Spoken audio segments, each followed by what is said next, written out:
Yeah, the Malphite ban from NIP is a little bit surprising. They probably want to try and secure that for later games in the series when more things are off the board. I was going to say Rumble, kind of the big major pick left up. Varus is kind of the main pick that I think is available or making it through here in game number 1 if they want to give Assum that champion. It's certainly been the highest priority thing that we've seen, and it's certainly something you can build an entire comp around in almost any direction. Assum picking up the Varus. I mean, not bad, but just as a quick note, is this first Varus of the split. It's expected to be pretty darn powerful, but it'll be fun to watch him pilot this for the first time. Yeah, I'm excited to see. Assum has been a really great player for this team across this split, mostly on hyper carries, but can definitely do it in multiple different scenarios, and if he's going to get some lane priority, he can definitely make the most of it, as he's done with champions like Misfortune already. But we're getting the Jarvan lock-in on the other side. I pointed this out a little bit earlier. Jarvan was always going to be a game 1 pick for both of these sides, and, you know, EDG kind of winning that lottery. I think both teams are kind of okay locking into this situation with how unsuccessful it's been for Ninjas in Pyjamas, but Xiaohao also very, very adept at the champion, getting something like Angel's Azir. That's always been a huge pick for him. Really nice start to the draft as a combo that can play through both mid and late game.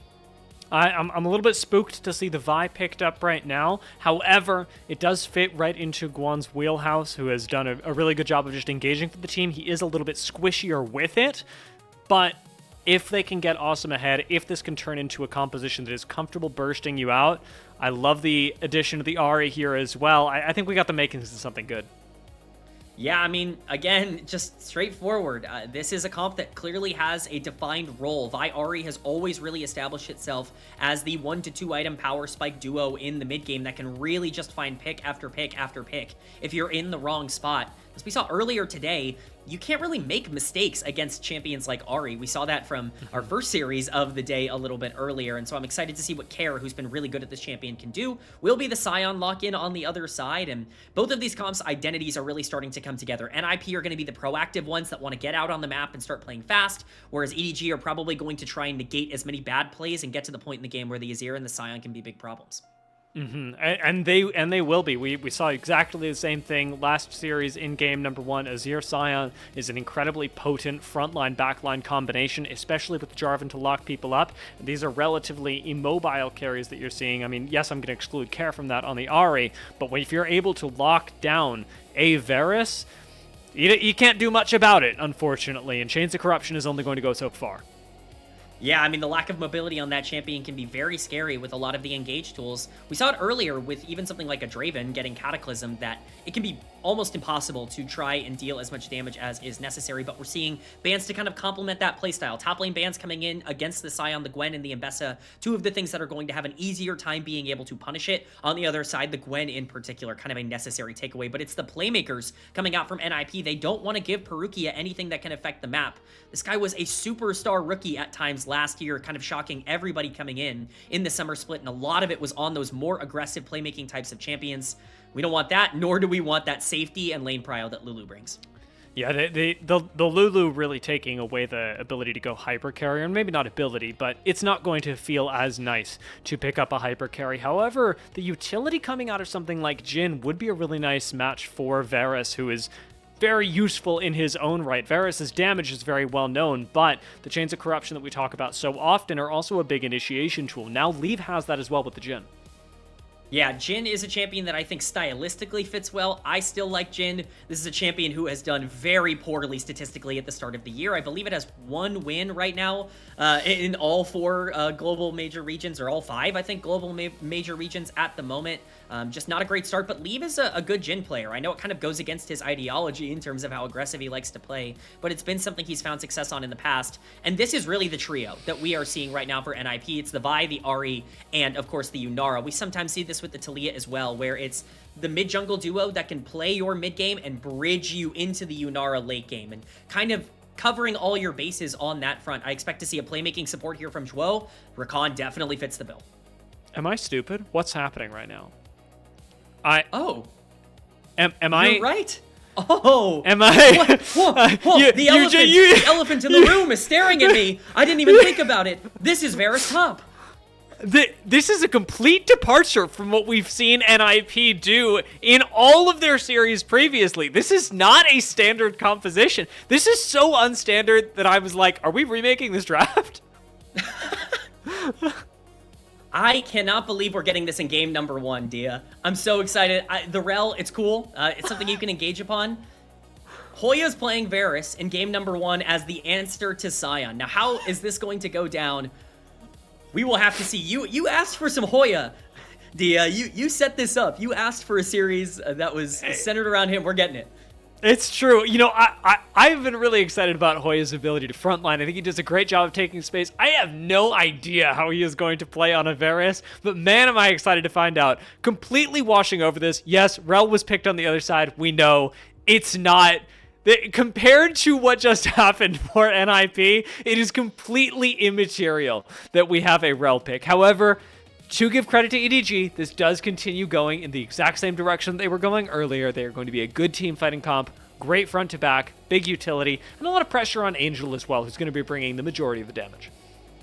Yeah, I mean, as much as we can laugh about the Varus top, I think it actually is relatively impactful, but there are definitely counterplay methods on the other side here.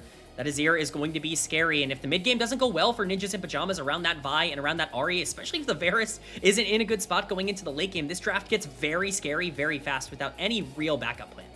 Yeah, that is the real concern. As soon as you start to fall behind, be it in the early game, be it in the mid game, late game it's going to be fine, to be honest, but early game and mid game, you really do have to worry about falling behind at all, because tankiness can so quickly outscale the damage that you have as an IP, and especially when you're facing down power troughs in the mid game, where the bruisers on the other side are going to be that much more powerful. Well, that's the thing. You're a team comp without a tank, and that's always a little bit of a scary prospect. All right, guys, NIP have cooked. What can they give us in game number 1 of NIP versus EDG?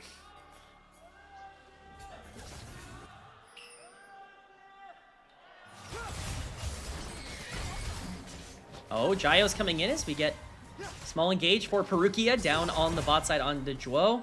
Obviously, you really, really want to push forward on the rel. You get that standard level 1, but NIP, man, how are they going to play around this? This Vi is so crucial to this team comp. We need to watch the pathing coming in here from Guwon.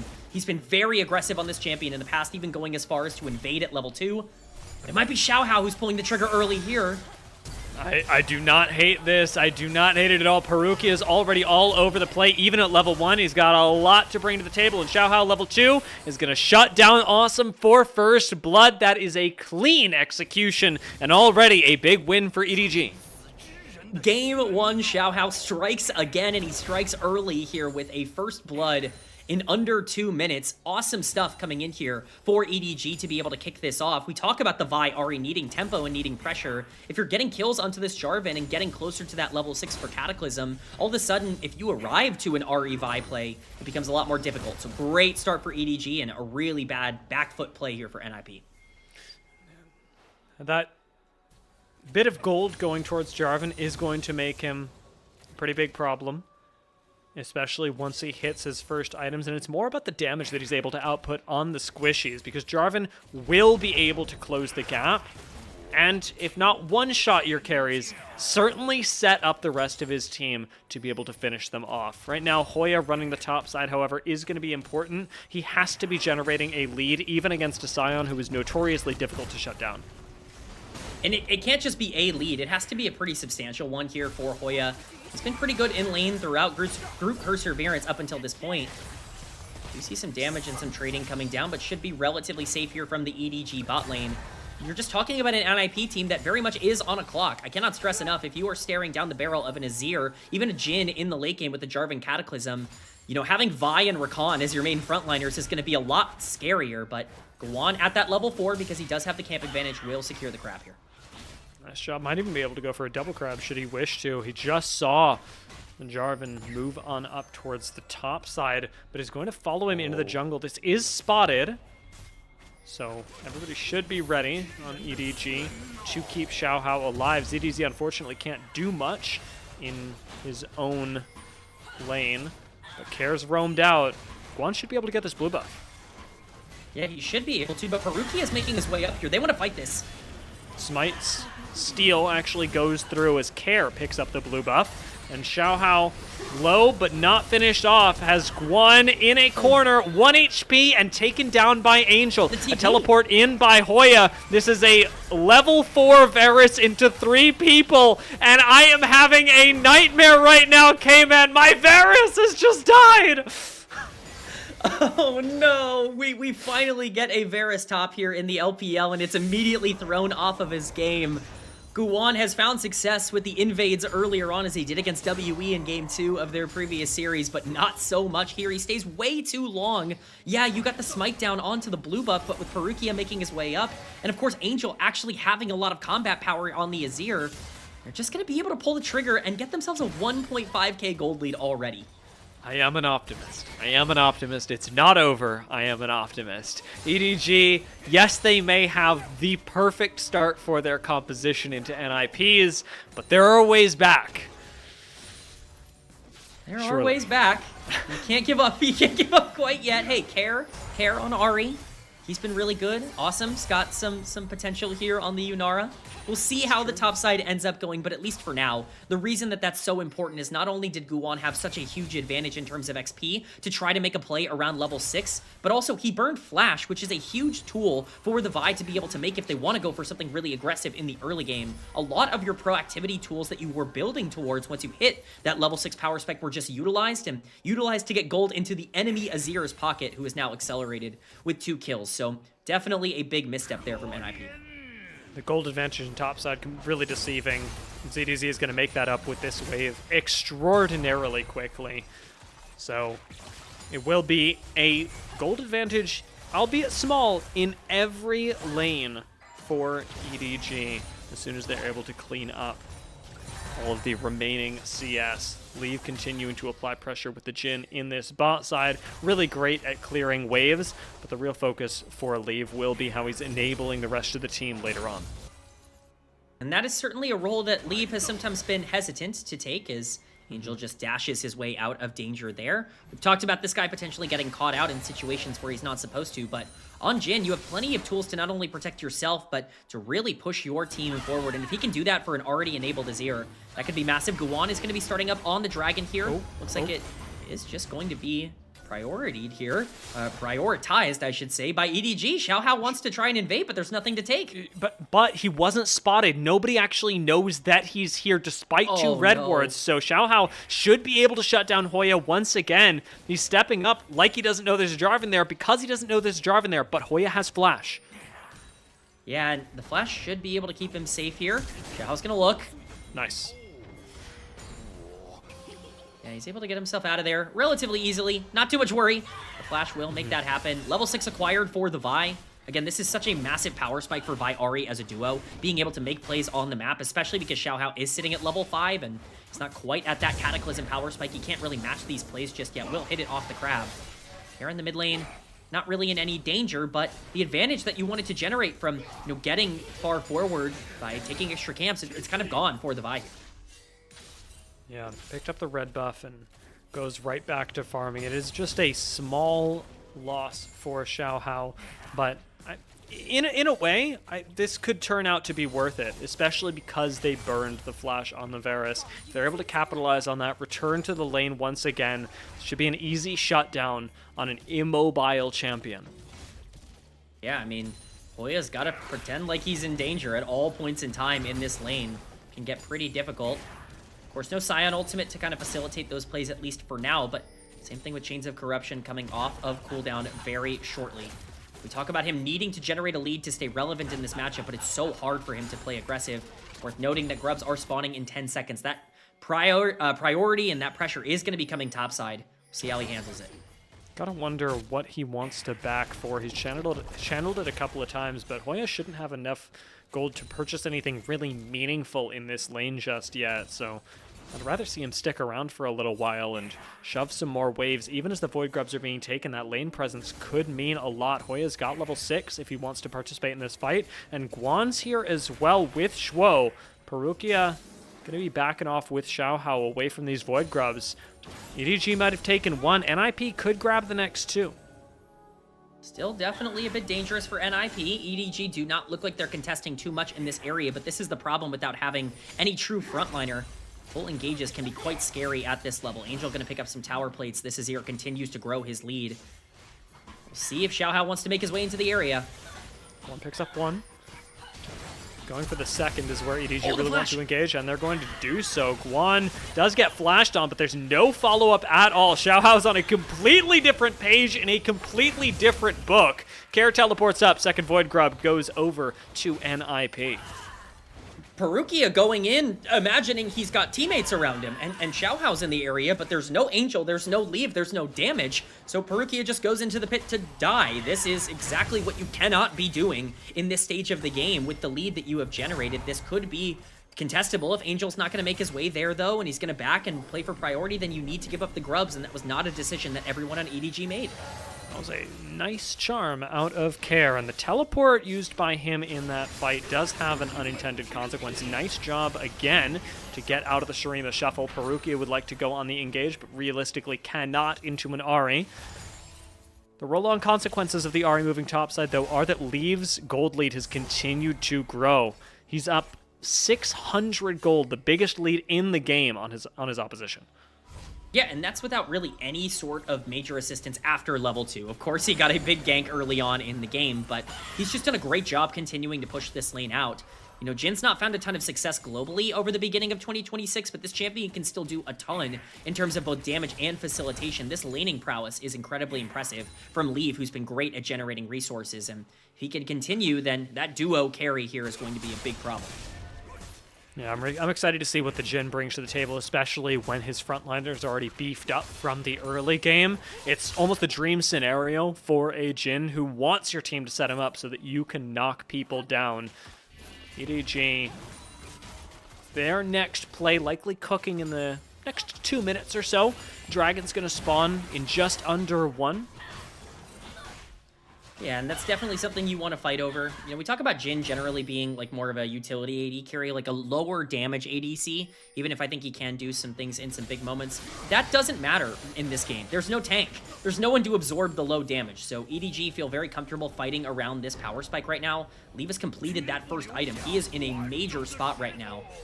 Hoya continuing to get pressured in. This is a gold lead for the Scion on the top side. It's getting disastrous for Hoya, and Xiaohao's making his way up. Yeah, Hoya is no longer having fun. He may no longer be able to play League of Legends. Still flashless and lifeless. That is just a slam dunk for EDG. Yeah, no dragon, no problem. We're happy taking the top lane turret. We're not going to worry too much about that. Leave is in the area. He's spotted out. Guwon's going to go for this. Actually channels the ultimate as well. Has Zhuo for backup. Mostly CC at the moment, but the knockback on Leave should be enough to secure the kill. Barrier, not going to do much but delay the inevitable as Guwon does pick up the kill. Plus 360 for him, and NIP with a few plates on the bot side. They will not be able to trade efficiently enough, though, to keep first tower from going down on the top, which seems to be the conclusion of Angel sticking around. That's one plate left. Yeah, they get a lot, though. They get a lot of gold in the pocket of the EDG carries. Care is getting quite a bit in the mid lane as well. This Ahri is a huge piece of how they can stay in this game. They're also going to pick up this first dragon, or the second dragon, I should say, of the game here. This will be their second as well, so the stacking has begun. It's going to be Cloud Soul this game, which could be relevant for Ahri and Yunara, two champions that I think really benefit from that. You know, definitely some positives here for Ninjas in Pyjamas. The gold lead that was pretty large at level 2 and really kind of getting out of control after the first 3 kills has almost entirely been equalized, and a lot of that has to be given to Guwon and Care in terms of the credit. Yeah, they've been putting in extra work. Guwon getting very aggressive with the invades whenever he can as well, despite relatively little vision placed down to spot out Xiaohao. He's got a sixth sense about where the opposing jungler may be. Care's going to pop down into the bot side, collect this wave as well. And really, as long as Ahri can continue maintaining map presence with the teleport, she can match the Scion pretty efficiently as well. ZDZ goes for a trade and receives one. ZDZ's feeling pretty good right now. I mean, he is a Scion staring down the barrel of a team that really kind of can't play front to back. This is a very scary situation if he continues to gather gold and stacks. Really, the goal of this game at this point is going to be to get Angel in as good of a spot as possible to carry in the lake, and we can look at these first item power spikes coming in for basically everyone on the map right now. This definitely favors NIP. This is the time where their pick potential is at its highest. Where do you want to put those resources? Guwon's ultimate coming back up in 5 seconds. Rift Herald spawning in just over a minute.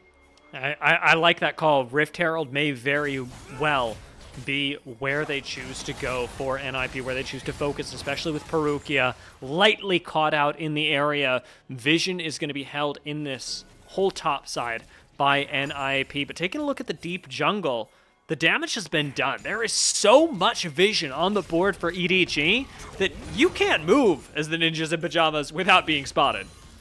And that is the benefit you get from a lot of the early game pressure that you were able to generate, specifically on the bot side, is it allows Parukia to be even more aggressive in terms of placing vision, especially with all this tempo on the top side right now. You need to make sure that a play, if it happens, you can adapt and react to it, because the last thing you want is to get caught out and to give even more gold over to the side of NIP, and NIP are basically begging for a pick at this point in the game. See how it goes. We are going to see the back get stopped here from Parukia, but he's got his team in tow.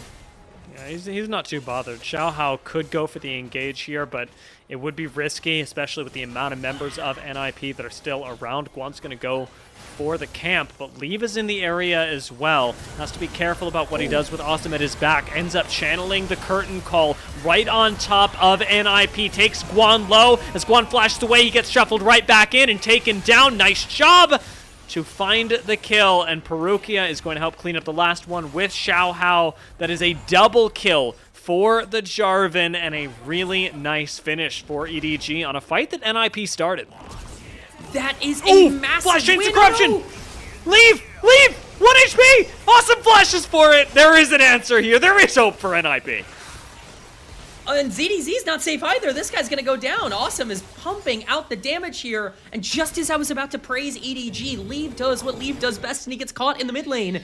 It's insane how predictable this has become for him as a player, but still, this is overall a massive win for EDG, even if we can take a little bit less out of it from the end of that. This is a big fight for NIP. I keep talking about these power spikes because when you're talking about Vi Ahri, you need to win around this time of the game or things get very difficult a little bit later. They use all of their cooldowns, all of their ultimates to try and get onto the priority targets, but they can't first down Angel, they can't first down Xiaohao, and Parukia is alive through all of it. If Angel is able to continue to free fire on the Azir, things get easy. Teleports now on the Azir again, though. And with Leave having overextended moments ago, where would we be if we didn't get another one? That is a kill going over to Hoya for Ninjas in Pajamas. NIP clawing their way back with some cheeky picks, and that's going to be just what they need. And that's not just a kill, that's a 400 gold shutdown as well. That is a huge gold swing in favor of NIP, and a lot of it going on to Hoya. He was not doing well in that 1v1 against the Scion. He was down in CS and down in gold. He has caught back immediately because of that play there. Big mistake from Angel, and these were the kinds of mistakes that cost them the first series against NIP. They certainly can't be making them even more often here in the second one. And though they may be small, looking at where the gold leads are is big. Hoya's now got one, as you just mentioned. Assum has one as well. So just the small leads and the places where NIP have the most of their gold placed are also, fortunately enough for them, the exact places on the map that are expected to carry you through to a successful endgame. Yeah, the Rift Herald getting dropped here, and it's the perfect time. Dragon is up. Engages could come through. You noted Assum. He is a full item up right now on Leave in terms of being able to fight at this particular objective. If NIP were ever going to skirmish, now is the time. Rift Herald Crash and mid priority for EDG gives them a chance at taking this dragon. A third one for NIP would put them right next to the Soul, which, as you already mentioned, is a big win condition for them. Yeah, this Cloud Soul could be really dangerous to play into. EDG have full zone control of the area, though. Look at the vision. There's no way for NIP to walk up. They have no tank. They have no way to face check this. This is where their comp really falters. Flash is available really only for Leave in terms of immobile carries. Also got one for the Ahri, so possible to make a play, especially if Guwon goes for the engage, and he will, right onto Angel. Emperor's Divide, not going to do a whole lot. Cataclysm right on top of it to try and peel for the carries, but it will be NIP that secure the first kill, make it the second, make it the third as ZDZ goes down. It is a double kill for Care, who looks for Leave underneath the tower, but now as ZDZ chasing him down, beating him up, ZDZ gets aggressive, doesn't finish off the kill. Curtain call, not going to find anybody either. Everyone disengaging, and NIP drop one member to trade 4 on EDG. beautifully played by Ninjas in Pyjamas. It's Guwon and Care that really step up in that fight. Guwon landing the key ultimate onto a priority target and Angel on the back line. As Leave once again, is he getting caught mid? No, he's going to be able to escape this one, but it really is huge execution coming in from Ninjas in Pyjamas, and we talked about it. That is their tempo. This is the time to fight. You have an item up on Assum. You are in a spot as Vi, Ahri, where you need to be making plays, and they mark Angel throughout this entire exchange. He gets ulted by the Vi. He tries to shuffle her out, but the care on the Ahri is on the flank, and it's too easy for them to be able to deal that damage. Guwon with the flash out keeps himself safe for long enough to continue to pick up some more damage and kills, and eventually it just becomes a little too much. Once Assum is in there and able to free hit, there's nothing else left to do. Care playing phenomenal, Guwon with the perfect engage, and NIP utilizing their timer that they need to be taking to win this game to actively take it back from EDG.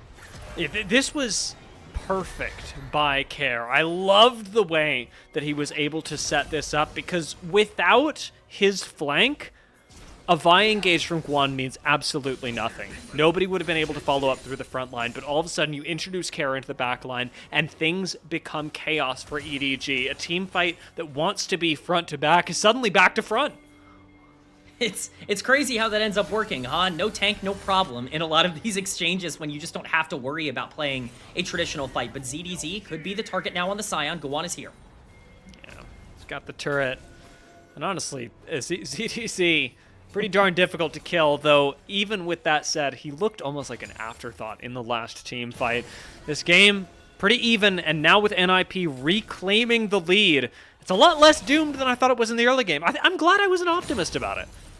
Yeah, I mean, the optimism is certainly coming through right now. I still don't think EDG are out by any means. This is a 2K gold lead for NIP, but as anybody who is familiar with this team so far this year knows, no gold lead is safe in Ninjas in Pyjamas' hands. They can throw any game in any situation, and EDG still have a very clear win condition with so much gold on Azir and on Jarvan. If you just don't allow the Ahri and the Vi to be able to get onto the backline as efficiently, if that peel does come through, I mean, you should be able to just burst through a lot of the squishy front line, the no front line that Ninjas in Pyjamas have to offer. They're still playing on a knife's edge, and they still have to execute well. NIP's methodical removal of vision on the top side is the perfect setup for the Baron that, while a very distant possibility, we should note, would be a quick one were it to happen. Yeah, they certainly burst it down a lot quicker than some other teams that we've seen. Hoya's going to be able to pick up some turret gold. The split push Varus is working out right now on the top side of the map. He's caught up in CS. He's 1,500 up. He's looking to punish ZDZ here. I don't know if he's quite going to be able to pick up the kill, but he's going to try. Yeah, it forces out the ultimate and actually almost kills him. The percent health damage on Varus doing crazy work in that moment, and demonstrating the nice scaling and side lane potential that a top lane Varus can have. Yeah, I mean, the Varus is kind of getting online, but did he overextend? Xiaohao's in the area. I think he might be able to 1v1 Xiaohao, if I'm honest. Maybe I'm coping. I actually might be coping, given that... But, you know, he's 2 levels up, and he still has most of his mana. I think it's doable. I think he should have done it. There's no Scion ult. It's fine. 1 minute left to try. That's what's important. Yeah, you know, maybe you can go for it. The 2-item Jarvan does scare me quite a bit. That Sundered Sky is going to be a little bit tough to break through, and that is the part of the map where I think, you know, EDG are doing okay at the moment. But you're right, that 3.3k gold lead, there's no reason to play scared right now if you are NIP, and they're looking aggro. It's almost like we're in a replay. The same exact trap set for ZDZ, but this time does back away sufficiently. Still going to get chunked, but with the shield, ends up doing just fine. ZDZ's position and health bar largely safe. The next focus does become the dragon that we talked about. Under a minute now for this to spawn. And I wouldn't mind seeing Zhuo return to base, as he's going to do right now. Pick up a few more wards, because the Vision War is going to be the most important around this dragon. You want priority in the river as NIP. Yeah, you got to make sure you set up that vision control, because you're the team that can't face check. Like, you are the team that needs to make sure you have the priority first and foremost. As long as you're able to get that on the right timer, things are going to be fine. I'm seeing a lot of yellow on the scoreboard right now. Flash is up everywhere. This could be a massive fight for both of these teams if all of these resources are utilized. Even Chains of Corruption will be back up by the time this dragon spawns in 15 seconds. Both of these mid laners have the teleports to appear. I think this is going to be a pretty big one over Soul. Zhuo clearing out some vision. And actually maybe taking on ZDZ. The health bar as of yet untouched, but Hoya's in the area with, again, the percent health damage. So EDG do have to play respectfully of that potential. Care fails to interrupt the teleport, however, so numbers disadvantage for NIP as he starts teleporting down to join up with Guwon. Watch the front to back or back to front. Ult out from Sion as ZDZ is forced back into his own jungle, and NIP can burn this dragon. They don't have to think about a fight. They can just do the objective. This is Seoul. There is no way you can give this up for free. You have to contest.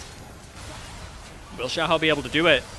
2,000, 1,000, and Seoul taken by NIP. ZDZ's come in. ZDZ has no real way to engage. Parukia, however, does. In comes the Magnet Storm. NIP's front to back is lethal, though, as Hoya and Assum shoo through the members of EDG. Care is able to escape after disrupting leave. Does eventually fall, but it is still Assum and Hoya, the two-man army, now backed up by Guwon, who gets shuffled backwards. Emperor's Divide peeling for the rest of EDG, as ZDZ, already having been popped into the passive, will expire, leaving NIP with a numbers advantage, but most importantly, the soul that they just picked up and a team fight win.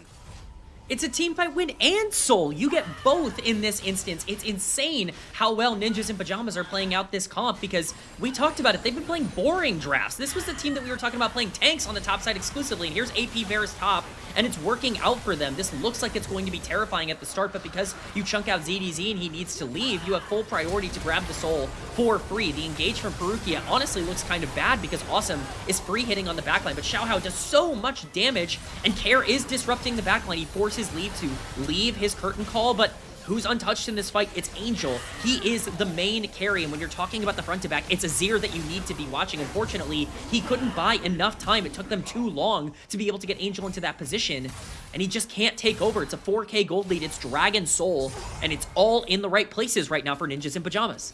Yeah, the flash expended by Angel as well makes him a little bit more susceptible to these next couple skirmishes. We'll be watching over the next few minutes to see if NIP start planting any plays. Right now, Hoya very comfortable down in the bot lane, making sure ZDZ suffers in this counter pick of the Varus into Sion, really working well in the mid game. Yeah, I mean, Varus is really starting to take over. That's a 3K gold lead for Varus alone. That's almost the entire gold lead in the game. The rest of that is made up by Assum. So your two marksmen are doing very well for themselves in this game. The question is, will they have the time to buy? It really has been NIP that's been capable of starting fights with the Ahri and the Vi, utilizing that proactivity. They've got to keep it up here. Xiaohao could be looking to make a play, but he just gets himself out of there. That was the play that the devs envisioned when the blast guns came out, by the way. That was pixel perfect from Xiaohao, and now he's even thinking about maybe finding an engage himself. He's got almost everyone in the area, minus ZDZ, who is relegated to bot lane purgatory with Hoya, and he is not having a good time of it. However, goes on the engage. Hoya's still here, and now with Leave in the mix, that's a nice pickup for a kill. EDG making something out of nothing. That's a huge shutdown here for EDG. Getting it onto Leave in particular, getting some gold back into the Jin's pocket is really nice. Hoya just overextending. This was something we talked about. Hoya is really susceptible to being too far up in lanes. It's why he's really preferred a lot of these split pushers over the course of his career, and the tanks as well. On the Varus, you're not quite able to get away with that in nearly the same way.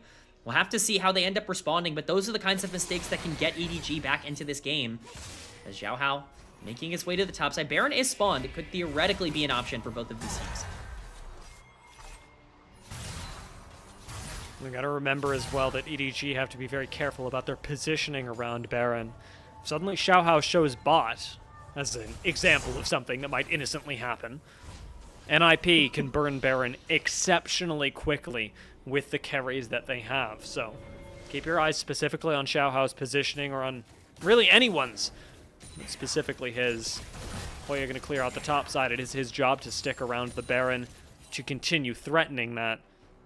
But for the moment, the other thing we got to worry about is 2 minutes away. Elder Dragon. That fight is going to be a heater. Yeah, especially with the comps that we have at our disposal. I mean, as much as I'd love to sit here and say that the 4K gold lead is super safe in Ninjas in Pyjamas' hands, you still have a comp that, like, if you just don't get on Angel and leave in the fight, like, if they just get the free hit, they will melt you. It does not matter that you have a 4K gold lead. Like, the execution needs to continue throughout the rest of the game. Some important things to point out. Banshee's Veil on Care. That's going to be really helpful for him avoiding any sort of disastrous Shreem and Shuffle that could potentially come out from Angel. And I think just as importantly, Angel has that Zhonya's available to be able to stasis any sort of engage coming in from the Vi. A lot of tools are going to be burned, and we'll see if they burn him in about a minute at this Elder Dragon. I need my Game 1 Merchant. I need him now. Parukia positioning for a little bit of vision right now, but it is vision that is basically already NIPs. They have so much backup in the area, and now we're going to threaten the Baron. In fact, just try and burn it down. They're betting that EDG don't know how fast they do this, and I think they're right. They're absolutely right. ZDZ is not here. Xiaohao is in base. This thing is gone. Steal it? No. A man can dream. That's a huge pickup for NIP. That is so much pressure on the map in terms of the way that they can play these lanes. Right as Elder Dragon is spawning, EDG are going to try and get priority in the bottom river, but it's just a miscalculation. It's a misunderstanding of what NIP are going to go for. It's a great trigger pull by NIP to be able to get that, and now they're in an even better spot. Could look for a fight here, should look for a fight here even. Guwon's ready, Guardian Angel up for him as well, so he can really throw his face at the fight if he finds a good angle. And a good Angel, if we spell that a little bit differently, because Angel really does have to be the focus here. EDG have all of their damage, all of their eggs in this basket. Well, the fight starts off with a little bit of skirmishing on ZDZ in the river. It's not going to be too big of a problem for EDG. However, a big engage from Parukia opens things up. Xiaohao goes in with the Cataclysm as well, but Hoya is still alive in the backline. Angel's unable to access the fight, starts trying to walk in, but it is Assum and Hoya chewing through EDG once again. ZDZ does get aggressive in the passive, but is unable to do much, and Assum, with that final auto, will seal the deal on Angel. A triple kill for Assum, and NIP take the fight, ignore the Elder Dragon, and look for the end of the game. It's perfect from NIP. It looks like a great engage from EDG, but they just don't have the positioning to be able to follow up on it.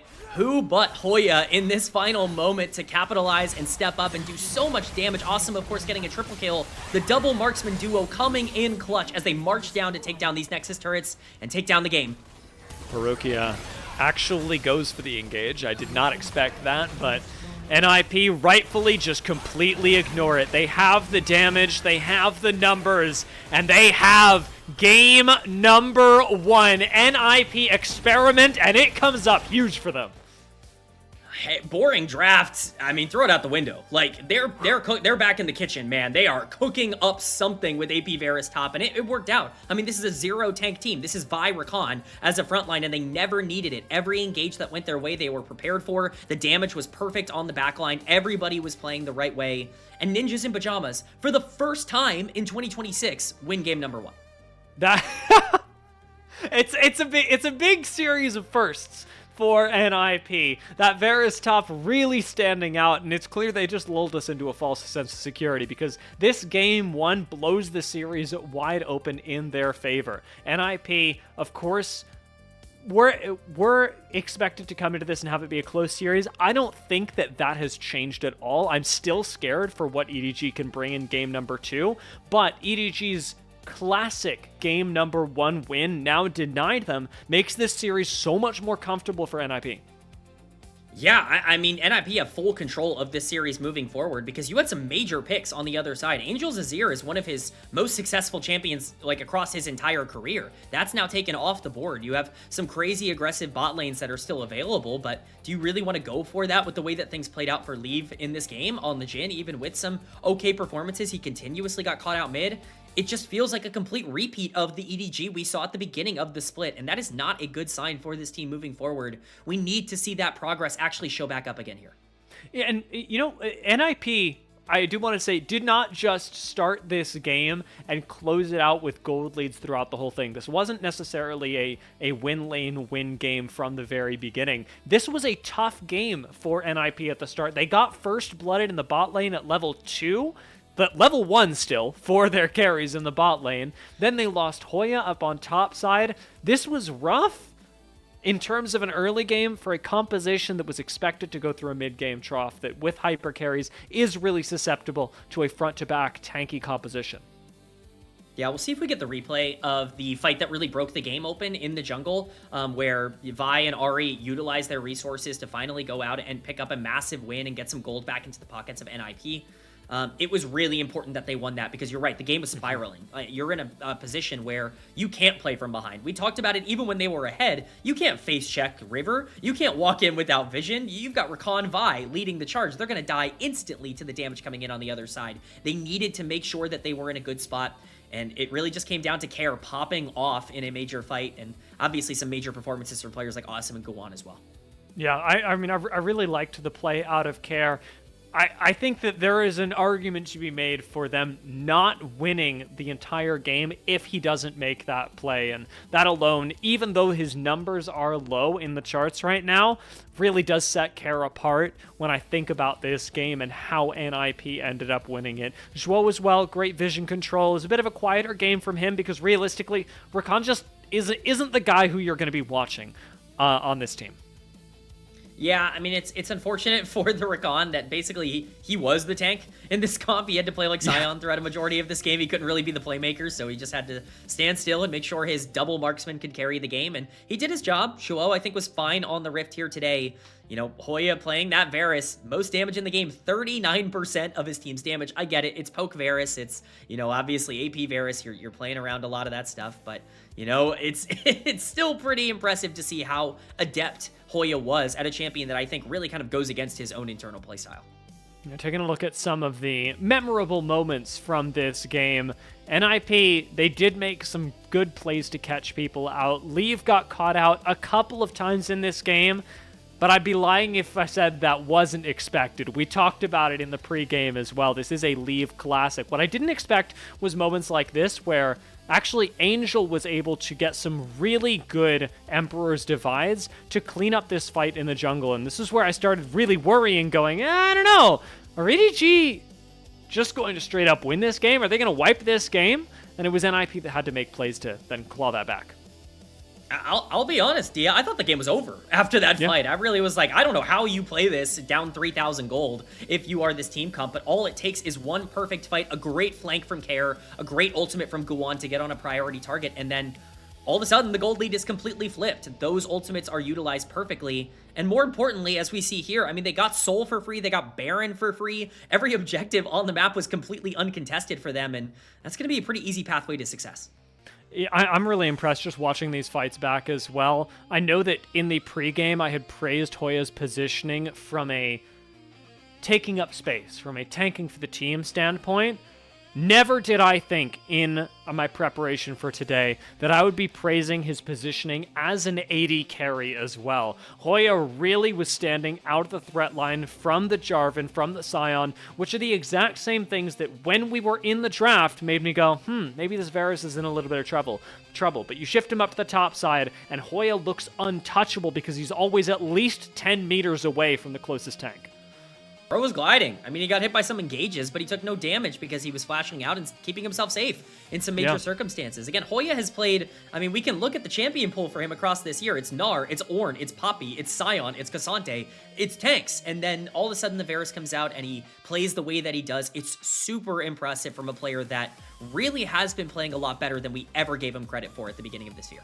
Yeah, he's clearly got some crazy range, and it's nice to be able to whip that out this late in the season as well, because it's not like we've seen him experimenting back and forth with this and then finally having it click. He's playing pure tanks and then going, oh, by the way, I can do this as well. And that is a terrifying thing for the league, but even still for EDG as they face down this next game, as this player of the game level performance from Hoya has now made your entire approach to the draft almost completely null. I would imagine the EDG coaches are in a panic right now trying to figure out how they want to draft against a player like this. Well, I think, again, the good thing about Fearless, Hoya got one shot at Varus, and he made the most of it. He did get one shot, though, and so we'll see how he adapts. We might just go back to those standard drafts now that you've got the lead. But Game 1 was always the problem for NIP. That was their biggest issue as a team, and now that we are sitting in a spot where they not only were able to pick up the Game 1 win, but do it on such a crazy comp, sky really is the limit for how the rest of the series can go. You're smiling.